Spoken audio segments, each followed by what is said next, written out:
Back in 2018, a man known as Stu was a music teacher at the Tallahassee School of Arts and Sciences, better known as SAS. On July 18, 2014, he was having an easy day at home with his children. But due to actions by Wendy Adelson, Stu inadvertently became one of the key witnesses in the first trial about the murder of Florida State University professor Dan Markel. The murder occurred on July 18, 2014 at about 11:01 a.m. The murder happened while Stu was on the phone with the victim, Dan Markel. So, let's listen to what Stu had to say about why he was on the phone with Dan Markel that day and what he heard that was of significance in the murder trial against one of the hitmen who killed the law professor.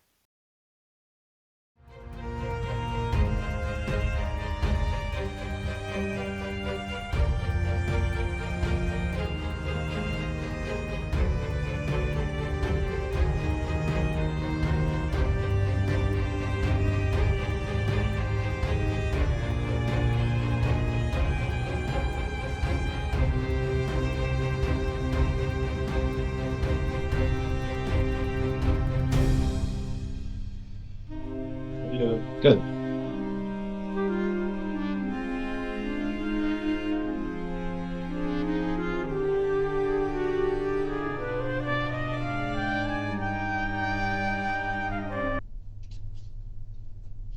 What?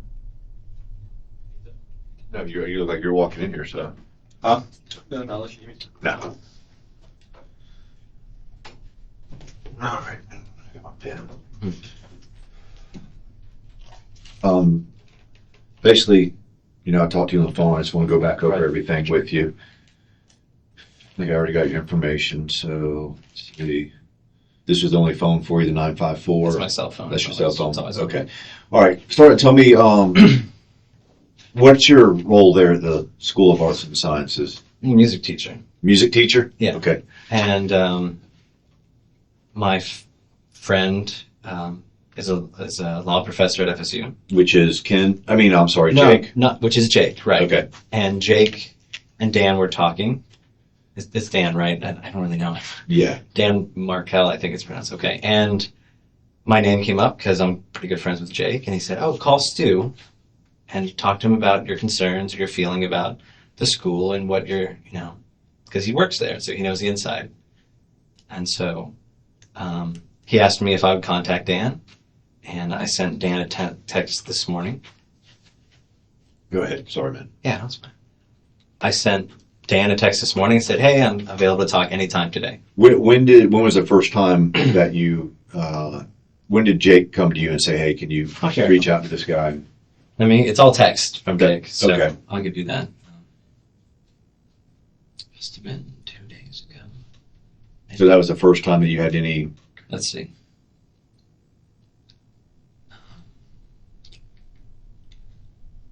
Let's see.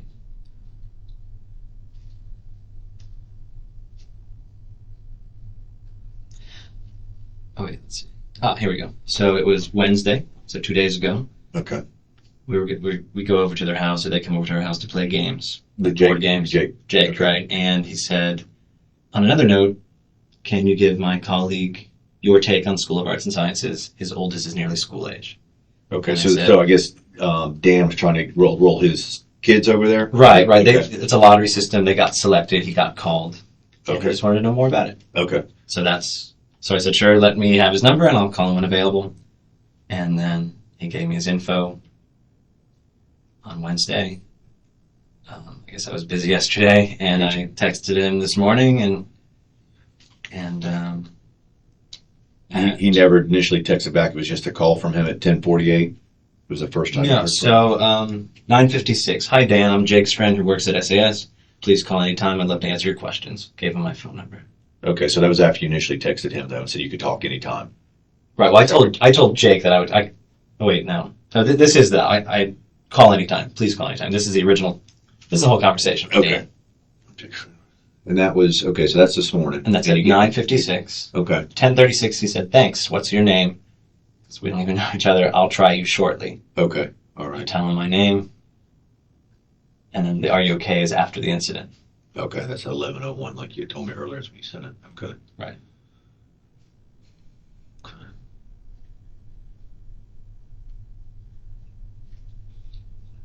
So all I knew about Dan was he's Jake's friend. He's an FSU professor in law. Okay.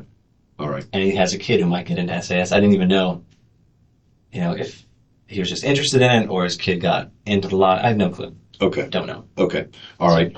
So, and then, all right. Sounds good. So go through the series of events after you made contact with him, which would have been, just to confirm, was 10:48 a.m. is when you finally got the call from him? I'll pull it up. So, yeah. 10:48, he calls me. Okay. I guess that's what the green arrow means. So you talked to him you're on the phone a total of 11 minutes and 39 seconds with him? Yeah. Okay. And the last few minutes were trying to figure out what was going on with the situation. Okay. Um, And then this is where you try to call him back right at 11? right. So, he said there's an unfamiliar person in my driveway.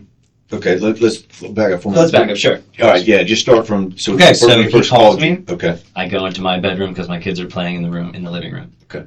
And we start talking. It was kind of, I could tell he was driving because there was a lot of just extra noise. It sounded like he was on speakerphone in his car driving. Okay. We started talking. He said, I didn't even know my wife enrolled them in this school or put them in the drawing, but I found out. And so I went to SAS to talk to the assistant principal, but there was no kids there. So I wanted another person's take who's not the assistant principal, trying to get people in. I said, great. Maybe another time he mentioned that he and his wife didn't seem to be seeing eye to eye and everything. So it sounded like His ex-wife. His ex-wife. Okay. She was trying to get him into the school, and he didn't really. And he just didn't even know that she tried. Okay. And so I'm like, okay, this isn't, I don't want to get in the middle of this, but it's a good school, blah, blah, blah. We started talking. Didn't really get to the heart of anything. I was just trying to figure out his situation and what he was looking for in school. He's driving. And then it sounded like he stopped. The extra noise wasn't really there. And he said, hold on a second. There's someone in my driveway that's unfamiliar to me. And I'm pretty sure that's the words he used. And I said, sure, no problem. And he, I guess, I don't know what he did. I don't know if he opened the door, got out of his car. I tried to just wait till he said, hey, you back? Or I'm back, And that never happened. I remember 3 events after that point, because I was trying not to, I was just waiting for him to come back. It was a loud sound, which sounded either like a grunt or something. It sounded like a person making the sound, but it didn't sound like a good sound. Okay. So my mind immediately went to like heart attack. But I think this guy's pretty young. So I stayed on the line instead of calling an ambulance right away. And so that was one sound. It was a loud grunt, just a loud sound. And then there was a lot of sounds that I couldn't make out. Either that the phone had broken, I thought, maybe it fell out of his pocket while he was talking to this person. I don't know. Lots of sounds. Couldn't make out the words. But there's definitely voices. Could have been the radio. I don't know. I don't know if he was near his car or he had already walked away from it. And then the third sound was heavy breathing, labored breathing.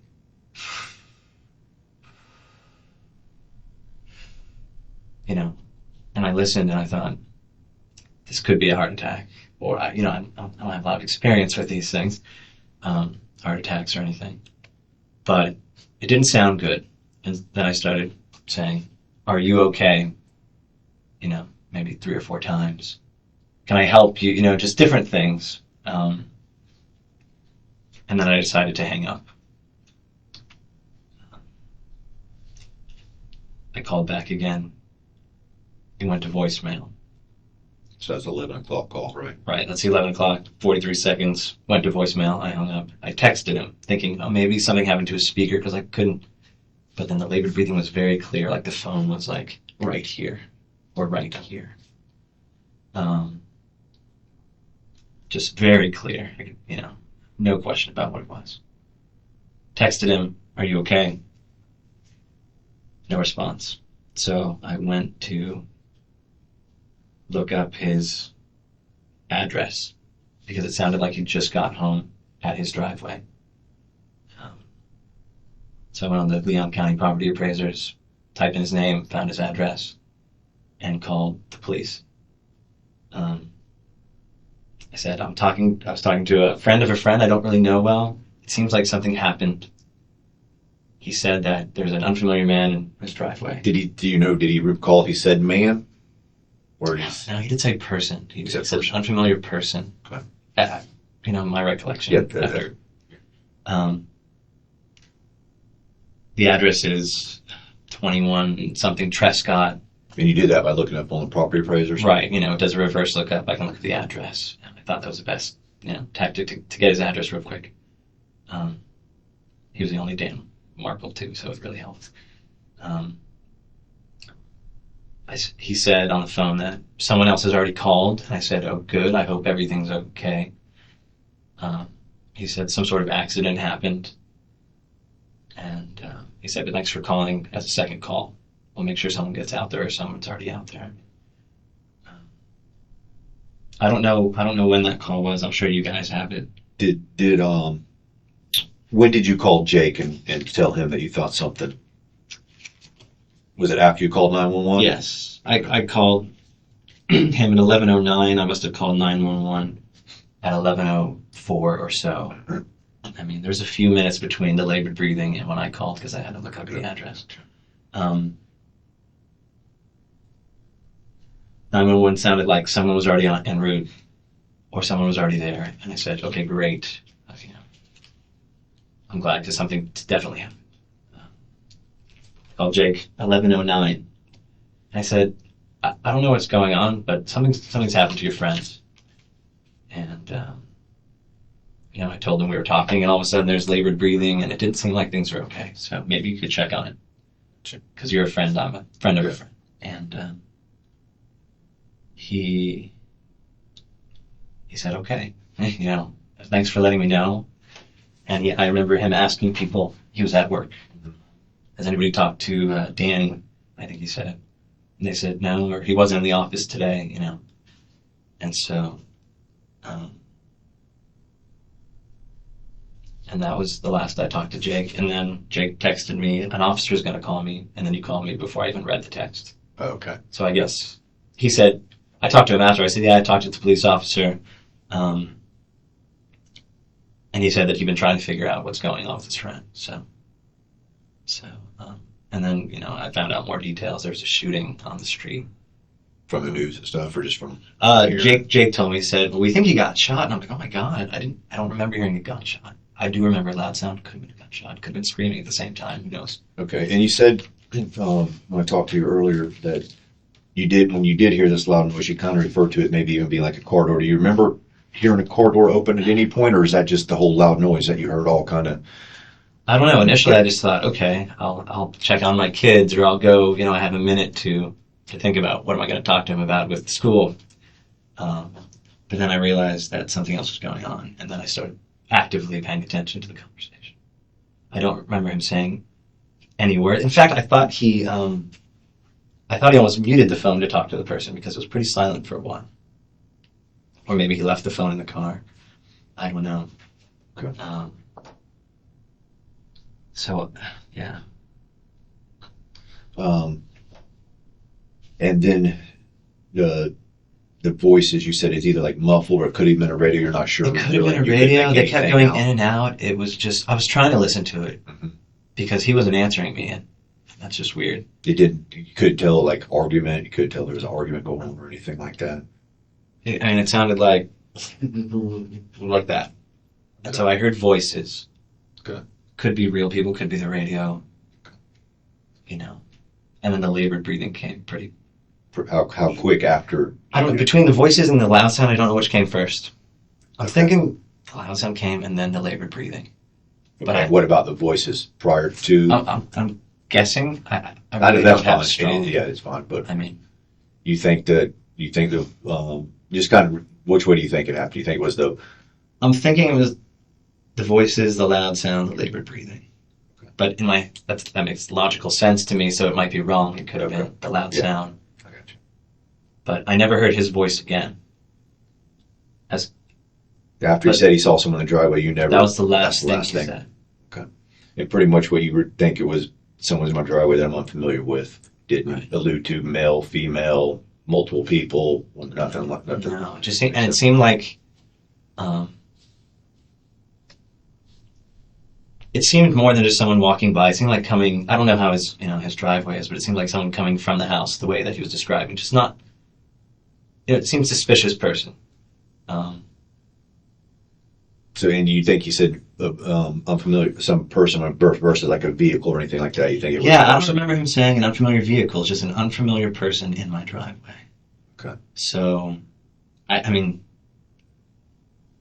depending on where his car was parked, I mean, He could have. Yeah, he could have been referring to see a car, see a familiar person through the car, or it could have been right. Maybe someone was sitting there. I don't know. Gotcha. I don't know.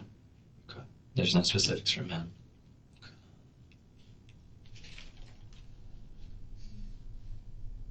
So. All right. I think. Go ahead. Yeah. I mean, I don't know if you can call up that conversation through Verizon or whatever and listen to the last 5 or 8 minutes of it. I don't think it's. I don't know any possible way to do it. Okay. I don't know if NSA. Yeah, I know. I mean, Sure. There's a lot of things we can do, but Okay. usually actually getting a conversation like that, there's. Sure. And I was thinking toward the end, I felt something saying I need to record this, but there's no way to do it. Like you started hearing the weird stuff going on. Yeah, I'm like, this is just weird. And then when the breathing came, I'm like, this is, Yeah. And then I know what I did. All right, let me just step out and make sure there's no other questions Sure. they want me to check course. on, but I think that's pretty much it. All right, man, thanks. Thank you again.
Investigator Jerry, you have been to the lobby. Investigator Jerry, you have been to the lobby.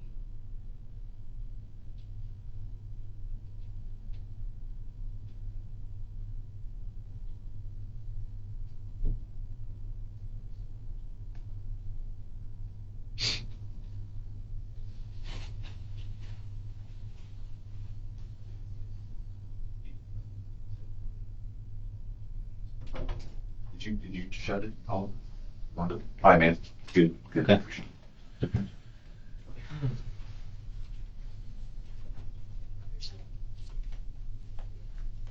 Good. Stu was the last person Dan Markel ever spoke to. They did not even know each other. Dan Markel and his ex-wife Wendy Adelson had 2 boys together. Wendy had submitted an application to enroll her eldest son into SAS without Dan knowing. When the son was accepted, Dan was very surprised.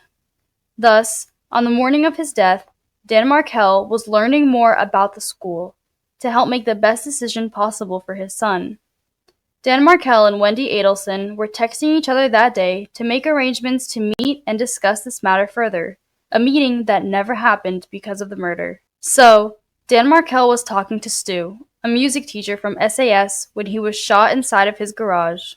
The call with Stu started at 10:48 a.m., and the conversation stopped just before the murder, after Dan asked for a brief pause because he noticed there was a stranger in his driveway.